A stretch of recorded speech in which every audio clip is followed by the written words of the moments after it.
Sur Radio Val d'Isère, comme chaque samedi, nous retrouvons Cécile Ferrando pour parler des chiffres de fréquentation de la semaine prochaine. Bonjour Cécile. Bonjour Valentin. Alors bien sûr, je le rappelle, vous êtes directrice marketing, promotion, communication de Val d'Isère Tourisme. 4e semaine de janvier, mais pas la dernière semaine de l'intervacances. Encore une belle semaine avec un taux d'occupation qui dépasse les 70%. On est même à 80,4% de taux d'occupation, donc vraiment une très très belle semaine qui s'annonce. On aura 70 900 nuitées. Donc voilà, là on a vécu une très belle semaine, on l'a vu dans les commerces, les hébergements, les restaurants, enfin voilà, du monde, sur les pistes également. Donc ça continue, on l'avait prédit, beaucoup de nationalités, des gens qui viennent du monde entier. On est là au cœur du mois de janvier, donc ça se passe bien.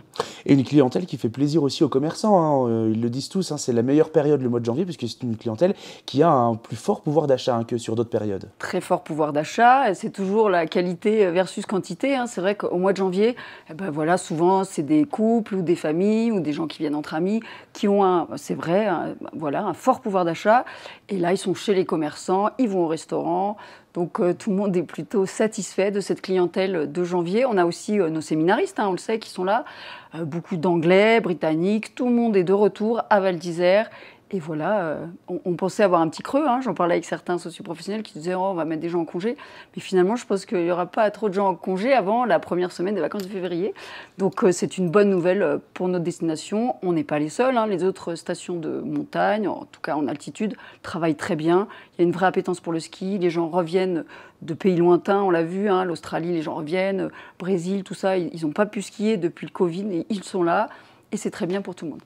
Chaque semaine avec vous, on parle de taux d'occupation et de nombre de nuitées attendues, mais ce taux d'occupation, il doit forcément correspondre à un nombre de lits qui, j'imagine, évolue d'année en année. Alors jusque-là, les chiffres, on ne les avait pas encore, je crois qu'ils viennent de nous arriver de la part de G2A. Combien est-ce que l'on a de lits ici à Val d'Isère ?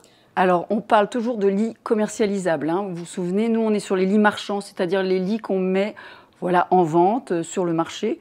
Et il y a plusieurs typologies d'hébergement dans ce nombre de lits. Pour répondre à votre question, Valentin, on est à 15 716 lits officiellement déclarés, officiellement en vente, proposés à des clients français ou internationaux. Donc il y a une répartition qui se fait en fonction de la typologie d'hébergement. Donc on a les agences immobilières, les loueurs particuliers à particuliers, les résidences tourisme, les hôtels, et on a aussi cette grosse catégorie qui est comprise de clubs, villages vacances et tour opérateurs.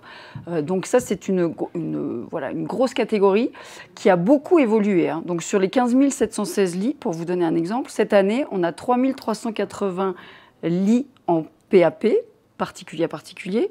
On a 3 695 en agence immobilière. On en a 1856 en résidence de tourisme. Donc ces catégories-là, elles ont évolué. Elles ont évolué à la baisse pour les agences immobilières et les résidences de tourisme. On a perdu des lits en résidence de tourisme. On a vu partir des locataires de grandes résidences qui ont quitté Val d'Isère.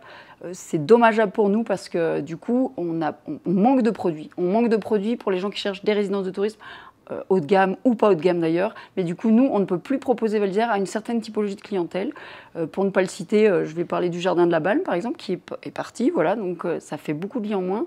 Et c'est dommage. Heureusement, on a vu remonter les lits des tours opérateurs, les lits qui, je l'ai dit là, qui composent les clubs vacances, les villages vacances et les tours opérateurs. Cette année, on a gagné 1336 lits. C'est énorme. On était à 2438 l'année dernière. Cette année, on est à 3774. Cela s'explique par le fait que lorsqu'il y a eu le Covid, souvenez-vous, tous nos tours opérateurs britanniques ont un peu déserté. Il y avait Covid, plus effet Brexit. Donc là, ils ont un peu déserté l'ensemble des stations. Ils ne savaient pas sur quel pied danser, ils ne savaient pas comment faire. Ils se sont recentrés sur des destinations avec la garantie neige, avec une marque puissante qui valorise. Donc Val d'Isère retrouve vraiment ses tours opérateurs britanniques ou autres. C'est pour ça qu'on a gagné à nouveau ces lits.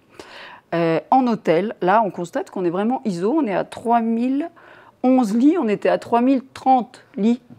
Donc on a une toute petite variation.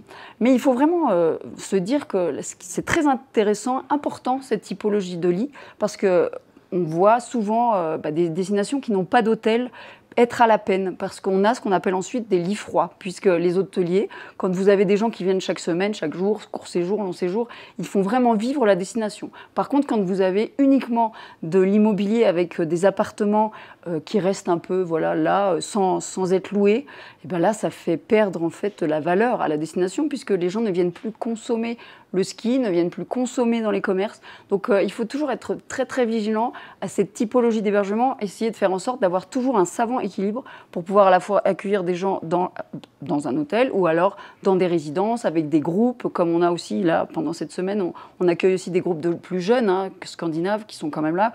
On en a perdu quelques-uns parce qu'on a perdu des hébergements, mais il y en a quand même qui sont toujours là.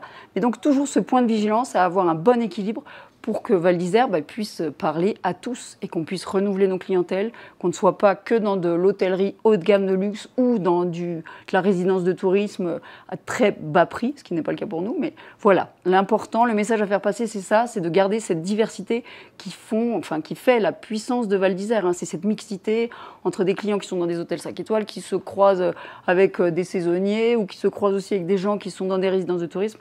Donc gardons cette typologie d'hébergement et ce sera bien pour Val d'Isère. Et restons aussi une petite station, puisqu'avec un peu plus de 15 000 lits, on est une petite station. Je crois qu'aux Arcs, on est à 40 000 lits, à la Plagne, on est à 60 000. Donc vraiment, en termes de volume, c'est tout petit par rapport à ces mastodontes de la Tarentaise. Est-ce qu'on a justement une évolution, parce que vous nous avez parlé de l'évolution des catégories, mais une évolution globale du nombre de lits? Est-ce qu'on est sur une tendance à la hausse, sur une tendance à la baisse? Là, on est sur une tendance à la hausse. On a gagné 1000 lits quand même en un an, donc c'est beaucoup. Mais vous avez raison de le dire, on reste une petite destination. On a 15 000 lits commercialisables. Attention, parce qu'on a quand même des lits de propriétaires, les fameux dont je parlais, qui sont intéressants, mais qui ne sont pas pris en compte dans ce calcul. Qui ne sont pas pris en compte dans ce calcul. Et en tout, ça fait 25 000 lits sur Val d'Isère. Donc, on est une petite destination. Il y en a d'autres qui sont beaucoup plus grands, qui sont des stations qui ne sont pas faites sur le même modèle que nous, qui sont des grands immeubles avec beaucoup de logements. Donc, je pense que c'est plutôt positif pour Val d'Isère de rester petite station. On le sera toujours, on est très contraint par notre environnement, des montagnes comme ça, des avalanches. Il n'y a plus vraiment beaucoup de zones constructives, donc c'est plutôt positif. Je pense qu'il faut le prendre comme quelque chose de très positif. On ne va pas cesser de croître, et on va juste se concentrer sur ce que l'on est et faire le mieux que l'on peut avec ces hébergements qui existent, mais ne visons pas toujours le développement. Là, on a déjà plein de choses à faire avec ce nombre de lits-là, et c'est déjà très bien pour se commercialiser et être une destination à taille humaine aussi, c'est très important. Merci beaucoup Cécile pour tous ces chiffres, à la semaine prochaine. Merci Valentin, à la semaine prochaine.